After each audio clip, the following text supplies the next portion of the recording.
Welcome to Spectrum News at 4. I am Rachel David White, coming to you live from Uyo, the capital city of Akwa Ibom State. Ndume offers as principal officers in 10th Senate. INEC to prosecute 215 electoral offences cases, partners NBA. Plus Russia's President Putin moment.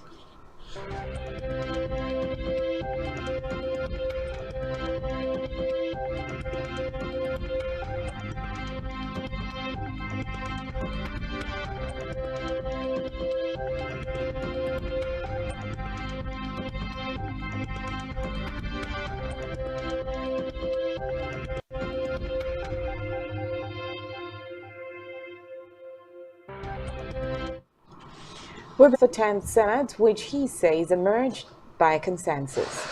The new officers are Senator Opeyemi Bamidele from Ekiti State as Senate Leader, Senator Dave Umahi from Ebonyi State as Deputy Chief Whip.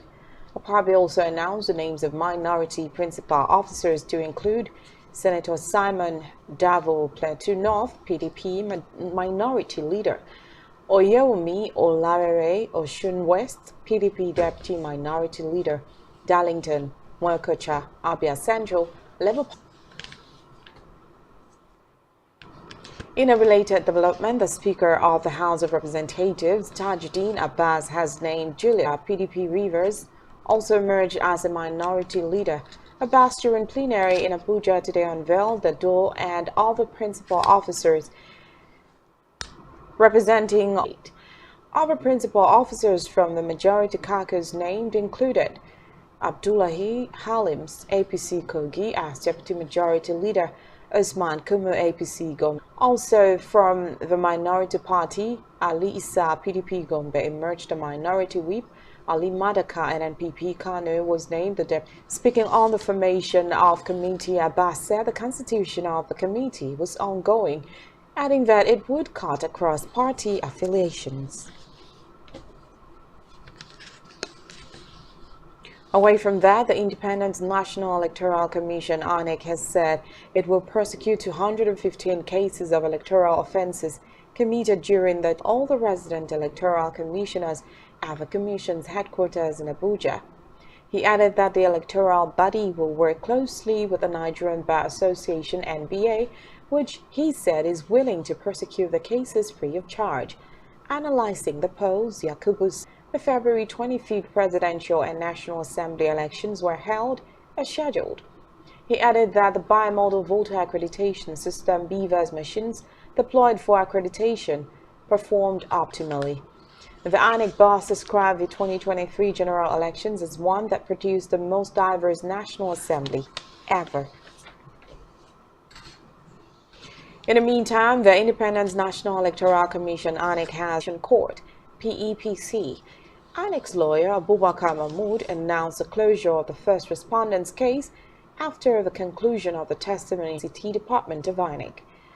Mahmood also tendered some documents and evidence to the court. Meanwhile, the witness under cross-examination said even if not blurred. In education, the registrar of the Joint Admissions and Matriculations Board, JAM, Professor Ishaq Oloyede, today said that Nigerians will be shocked if the board decides to reveal the details, only inflating her UTME score. Oloyede noted that the result paraded by Ejikeme was the template for students who sat UTME 2 years ago. In an interview with newsmen, the former vice-chancellor of the University of Ilorin said, with the JAM code scan, it is clear that Ejikeme is parading results. In a separate development, the Nigerian government, through the Federal Inland Revenue Service (FIRS), has announced a VAT direct initiative for taxations in the informal economy. The FIRS discloses in a statement noting that it would partner with the Markets Traders Association of Nigeria (MATSAN) to collect and remit VAT from its members, particularly those in the informal sector, using a unified systems technology. According to the FIRS, the scheme will help tackle multiple taxations in the marketplace through partnerships with security. Back here, Akwa Ibom State Governor Pastor Moino has assured that the state government is taking steps to ensure improved power generation and distribution at the state-owned Ibom Power Company. Governor, he was not in the mode of acting on reports from the field without confirming things by himself, and noted that it was his administrative staff of the government departments and agencies. The governor described as revealing his tour of the company, saying that a lot has been unraveled on the operations of the power plant, and called for a comprehensive audit report to enable his administration and him ascertain his take-off point in tackling the challenges. He appreciated the Ministry of Power, Board and Management, assuring that with a repositioning of the company, it will run optimally and the state would witness uninterrupted electricity supply. Government House correspondent and his team around the facility highlighted on the operations of the company and requested for government assistance to enable the power plant. Government is fully ready for the immediate takeover of the Dakota Global Oil Palms Limited, formerly known as the Aqua Palms, to see to its restricted local government area. Governor Eno disclosed that the resuscitation of the oil palm plantation will enable the government to benefit from the Central Bank of Nigeria (CBN's) oil that would create jobs for the teeming unemployed youth. Also announced government's readiness to open up the road leading to the plantation and will ensure that it is tarred and power supply plus adequate security is provided for the smooth running of the place. Earlier in his welcome address, the chairman of Esreket local government area, Iniebong Robson, who spoke on behalf of Waited, applauded the governor for his determination to ensure that the farm is brought back to life, stressing that it takes only a visionary leader to have the interest of the people. It also featured the official declaration by the youth leaders and elders of the 6 host communities making up the 3 local government areas where the farm is situated, of their readiness to join hands with the state government to ensure that the massive oil palm plantation bounces back to life. In the meantime, Governor Eno has led the state government delegation to pay a condolence visit to the family of Chief Samingo Etuawan in Eket, who lost 4 members of his family in the recent tragic auto crash that claimed 12 lives that were returning from a church event in Lagos State.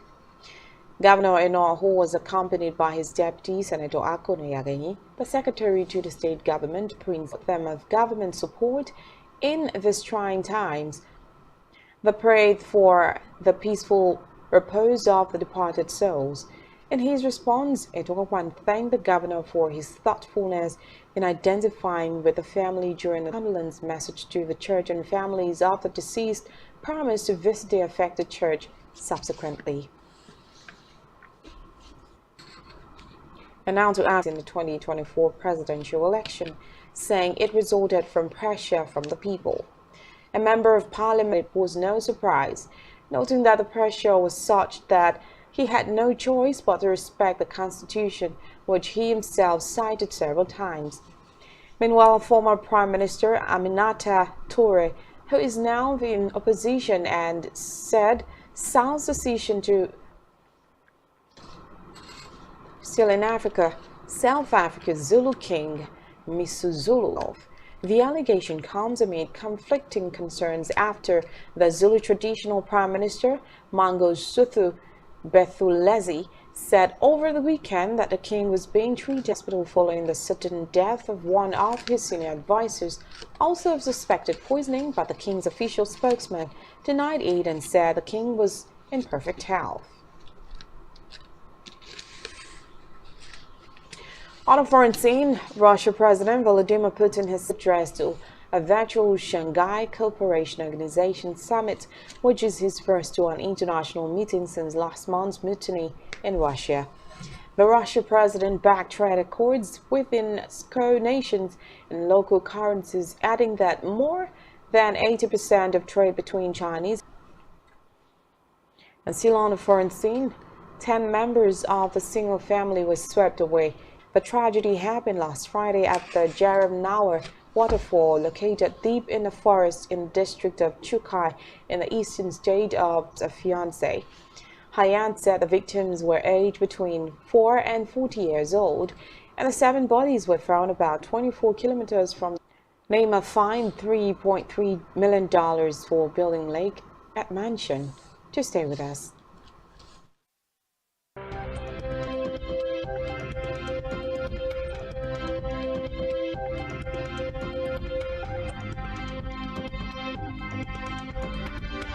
Many thanks for staying with us. On our business news, the Central Bank of Nigeria, CBN, has said it will intervene to resolve issues around the new charges adopted by pointers Ogun and Edo State. This was disclosed to newsmen by the National Public Relations Officer, Association of Mobile Money and Bank Agents in Nigeria, Oluwasegun Elegbede. According to him, other states are working to follow in Lagos' footsteps and increase transaction charges. On Friday, June 30th, PRO Amban Lagos chapter, Stephen Adeoye, declared that the association has come up with a new price list for POS agents operating in the state, justifying the increase in prices by the Lagos chapter of the organization. And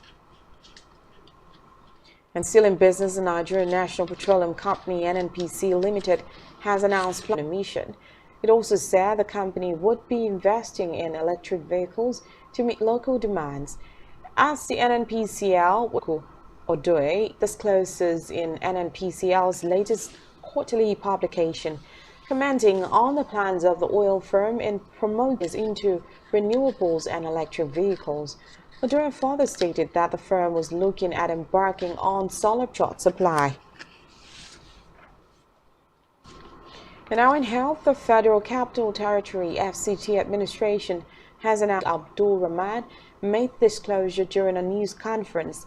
Dr. Abdul Rahman said that the disease had already killed a 4-year-old, noting that it triggered a national response by National Center for Disease. The doctor tasked Director of Respiratory Distress to the relevant authorities. And also in health, the World Health Organization, security and early learning play a critical role in early childhood development and provide essential areas for interventions in a child's first years of life, especially in the poorest and most fragile countries. The Director of Maternal, Newborn, Child and Adolescent Health and Aging at WHO, Dr. Anshu Banerjee, said the best possible start for a healthy life ahead. In sports, Chelsea are reportedly exploring a move to sign for the Brazilian star in a deal that could cost up to £25 million. According to reports, Newcastle were previously interested in the 19-year-old midfielder, but his career in the Flamengo Academy before arriving on the scene in the first-team squad in 2021. Or building a lake at his mansion on the outskirts of Rio de Janeiro without an environmental license. The council secretary the construction of an artificial lake at the player's mansion.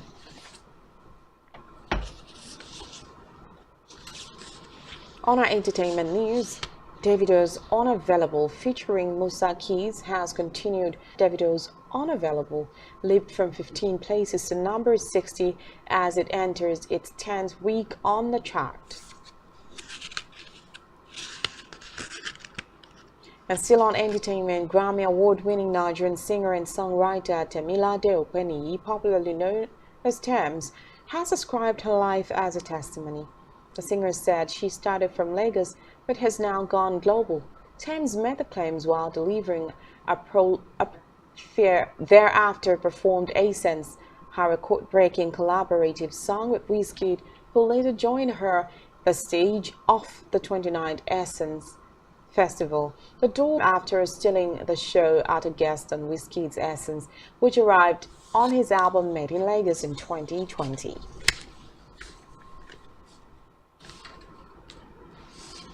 That's all we have for you at this time. You have been watching Spectrum Music 4. I am Rachel David White. Good afternoon.